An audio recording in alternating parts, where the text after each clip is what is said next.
Yo people, welcome back to another video. Now there's been a lot of speculation and hype based around the idea of a Cobra Kai spin-off, and there's been a lot of interviews with the big three regarding when we could get some news and what's happening in terms of progress for these spin-offs. As of now, all they've really said is, well, you know, we're working on stuff and it's all about the timing and when it gets greenlit and all these things that make it sound like they are working on stuff, but it's out of their hands at the moment in terms of when these things can get announced and when they can happen. Now, here's what I think is happening, and before I get into that, I want to mention that Ralph Macchio accidentally let slip that the big three are quote-unquote in discussion and works regarding the Miyagi prequel, and more info on that will be in this video. The link will be down below in the description if you want to go check it out. So, what is my theory for their plan going forwards? Well, we know Sony are the main people behind this franchise, and I think they 100% can't confirm anything until autumn/winter earliest. And before we get into this, it's important to mention, by the way, that after the three-peat failure regarding Morbius, Madam Web and Craven,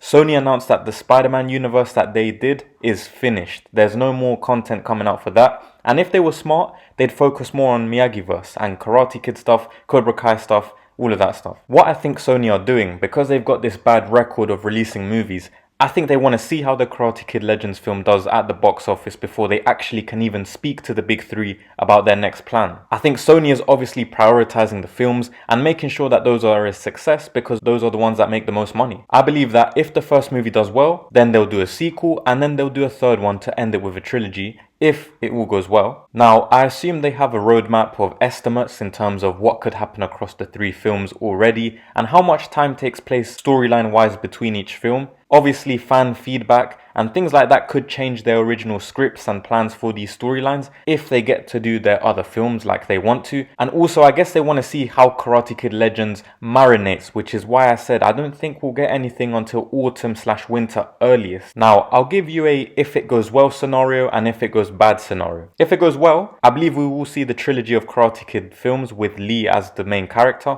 And while that happens, I think they'll work on the Miyagi prequel in order to not clash with the two projects at the same time, which is why having a movie set in the present day makes sense and then working on a prequel makes sense because you're still providing a lot of content but for two different things. What this does do, however, is delay any sort of reasonable spin-off for the present day. So if we were to see like the Tori and Robby spin-off, I think that would happen later on down the line. And it makes sense because this allows their characters to age a lot more storyline wise, to the point that the characters will be the same age or similar ages to the actors. Like I said, we don't know how big the time jumps will be between movies for this Karate Kid Legends stuff. I assume it won't be 3 movies in the space of 1 year like we saw with Daniel LaRusso. So again, it puts a lot of hesitation in terms of future projects for spin-offs if their main priority, which is the films, they haven't settled on what's going to happen exactly, how much time takes place, etc. Which is why a prequel for Mr. Miyagi makes sense, because the big three can go and work on their stuff without it clashing or needing permission in order to tie into the present day works. I'd say we'd start getting news on a present day spin-off maybe closer to the time of whenever they announce the third film. Like I said, if it's successful. Now, let's say somehow the Karate Kid failed at the box office. I think they would just forget what they did on the big screen regarding Lee as the main character,